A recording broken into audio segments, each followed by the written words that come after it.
For the repair of the Alfa Laval OP board and I/O board, the following procedures were necessary. Replacement of various electronic components and general cleanup of the unit. For testing, we use 24-volt DC power supply and we connect the OP board to the I/O board. As soon as we turn it on, the unit reacts and the screen lights up.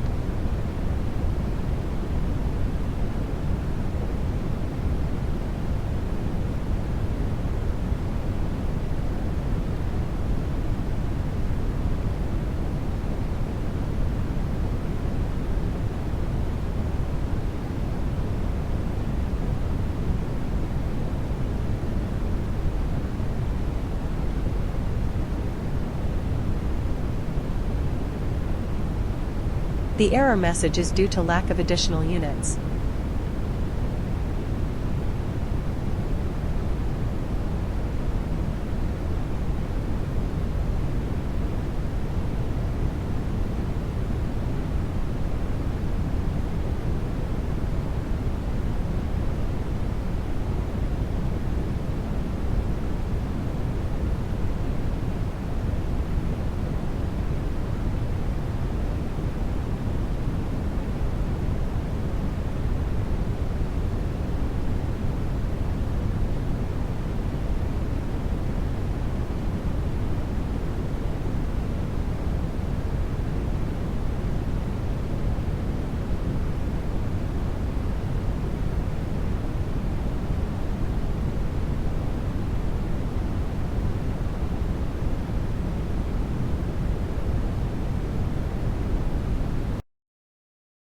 It is now clear that the Alfa Laval boards are working successfully and are ready to be delivered to the client.